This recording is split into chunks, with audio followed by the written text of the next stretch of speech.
कि आपने देखा होगा 2003 में जबकि राजस्थान ने किसी से कहा नहीं, लेकिन पड़ोसी होने का जो नाता होता है वो अपने आप मन के भावों से निकल करके आता है।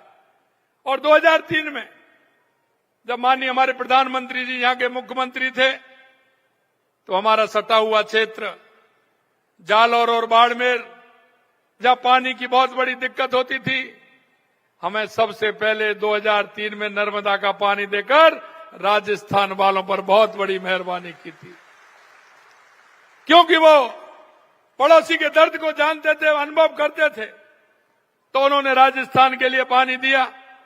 और यही मैं अब कहना चाहता हूं, हमारे माननीय CR पाटिल जी ने और हमारे यशस्वी मुख्यमंत्री भूपेंद्र जी पटेल जी ने ये जो योजना कर्म भूमि से जन्म भूमि, जल संचय, जन भागीदारी, जन आंदोलन, जो ये कार्यक्रम आज यहां हो रहा है, मैं कह सकता हूं कि इसको सबसे बड़ा लाभ राजस्थान को मिलने वाला है।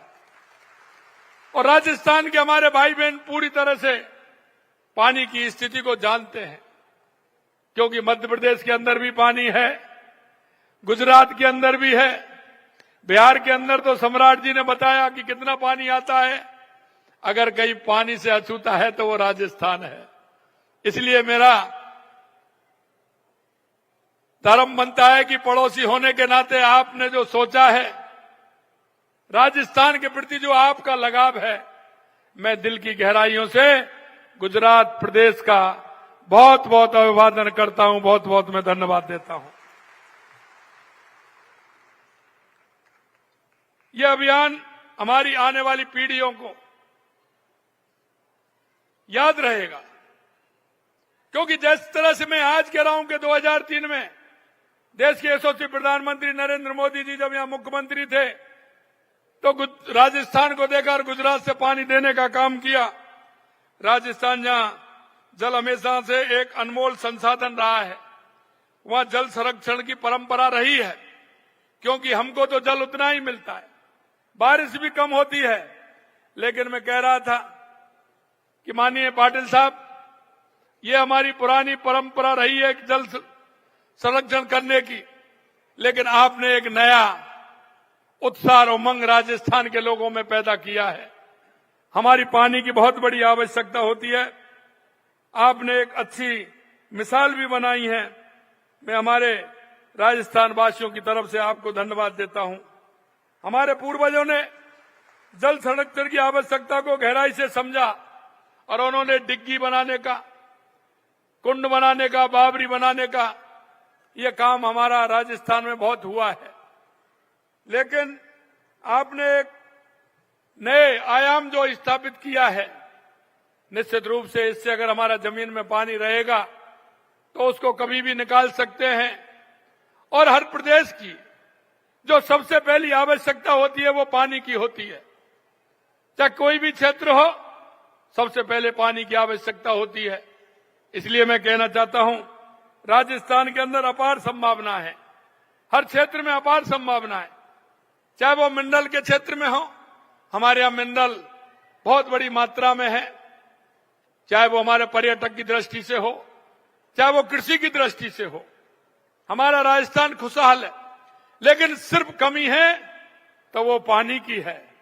और पानी की कमी को पूर्ति करने के लिए टांके, तालाब, कड़ीन, नाडियां, पाट, जोड़ के माध्यम से वर्षा जल को सहेजने का काम हम करते हैं। मैं इतना कहना चाहता हूं कि जिसके मन में होती है और जिसको दर्द दिखता है, देश के यशस्वी प्रधानमंत्री नरेंद्र मोदी जी ने जब हमारी सरकार 10 महीने पहले जब आई थी तो उन्होंने राजस्थान का दर्द समझा। और सबसे पहले मैं आपको बताना चाहता हूं, सबसे पहले जो राजस्थान की जो समस्या थी, मध्य प्रदेश की जो समस्या थी, देश के यशस्वी प्रधानमंत्री नरेंद्र मोदी जी ने उन समस्या को हल करने का काम किया। चाहे वो राजस्थान की ERCP, राजस्थान और मध्य प्रदेश की मिलकर ERCP की योजना हो, चाहे हमारी हरियाणा के साथ यमुना जल का समझौता हो, चाहे हमारा पोंग डैम से पानी आने वाला इंदिरा गांधी नहर के माध्यम से हमारे राजस्थान को आता हो, चाहे हमारा माही डैम के माध्यम से हमारी जाखम और हमारे सोमकमला के माध्यम से हमारे 3-4 जिलों में पानी हो, या देवास स्कीम से माध्यम से उदयपुर से हमारे राजस्थान को पानी मिलने वाला था। इन सारे स्कीमों को उन्होंने आगे बढ़ाने का काम किया। और इधर तो मध्य प्रदेश और राजस्थान ईआरसीपी का समझौता कराया, उधर हरियाणा का यमुना का समझौता कराने का काम किया। अभी हरियाणा में चुनाव हो रहे थे, कांग्रेस वालों ने एक उसमें अपने घोषणा पत्र में लिखा, और घोषणा पत्र में उन्होंने लिखा कि जो हरियाणा और राजस्थान का जो समझौता हुआ, यमुना समझौता, हमारी सरकार आएगी तो हम उसको रद्द करेंगे। ये उनकी सोच देखिए। एक सोच तो वो होती है पड़ोसी होने के नाते। 2003 में देश के यशस्वी प्रधानमंत्री नरेंद्र मोदी जी ने राजस्थान को पानी देने का काम किया, और एक पड़ोसी वो भी है, सरकार आई नहीं, उससे पहले ही कह रहे हैं कि जो समझौता राजस्थान और हरियाणा के बीच में हुआ है, उस समझौता को हम रद्द करेंगे।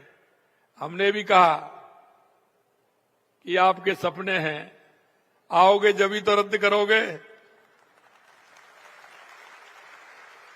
जब आओगे नहीं तो कैसे रद्द कर दोगे। मैं आपसे सही कहना चाहता हूं कि जब दृढ़ इच्छा शक्ति होती है और नेतृत्व करने वाले देश के यशस्वी प्रधानमंत्री नरेंद्र मोदी जैसे होते हैं, कि दुनिया की कोई ताकत नहीं रोक सकती। यह मैं आपको बताना चाहता हूं। मैं आपसे इतना कहना चाहता हूं कि जिस तरह से देश के यशस्वी प्रधानमंत्री नरेंद्र मोदी जी के नेतृत्व में हर क्षेत्र में हमारा देश आगे बढ़ा है।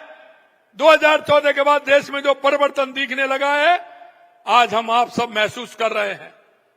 2014 के बाद चाहे गरीब कल्याण की योजनाएं हो, चाहे हमारे विकास की योजनाएं हो, चाहे आतंकवाद और नक्सलवाद का खात्मा हो, या दुनिया में बढ़ता हुआ भारत का गौरव हो, ये देश के एक एक व्यक्ति को, एक एक नागरिकों को देखने को मिल रहा है।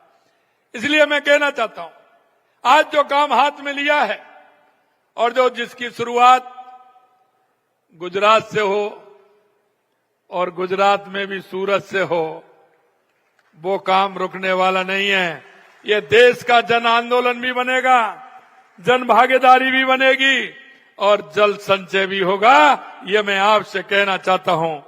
मैं मित्रों, इतना आपकी ये जो अनूठी पहल है, जिसमें राजस्थान के हर जिले के प्रत्येक गांव को 4 जल संग्रहण संरचनाओं के निर्माण के लिए प्रवासी उद्यमियों के योगदान देकर के जो जोड़ा जा रहा है, ये इतिहास बनेगा।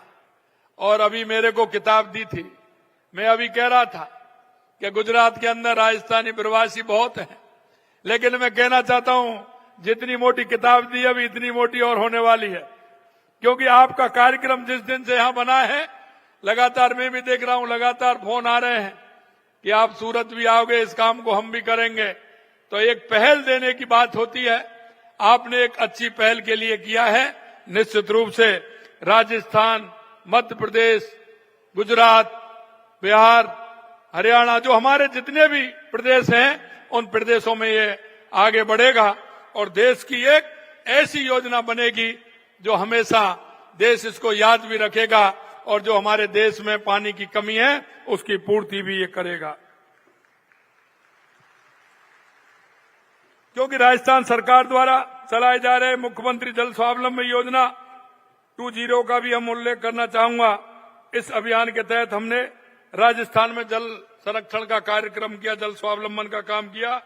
निश्चित रूप से ये योजना उसमें और हमारी सहभागिता बढ़ाने का काम करेगी।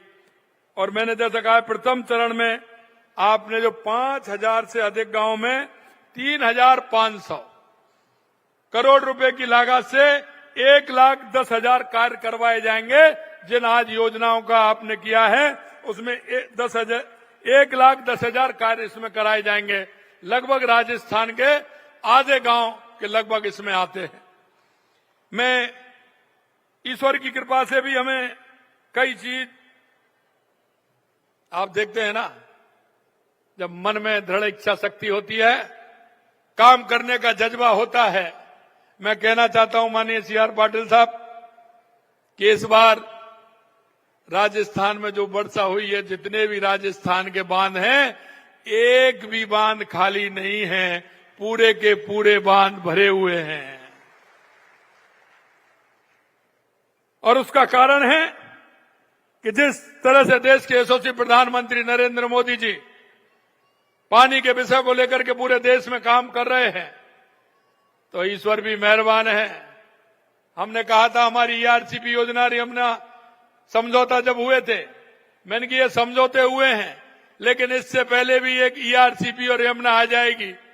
और वो ठीक हुआ कि राजस्थान में पूरे 4 महीने बारिश हुई है।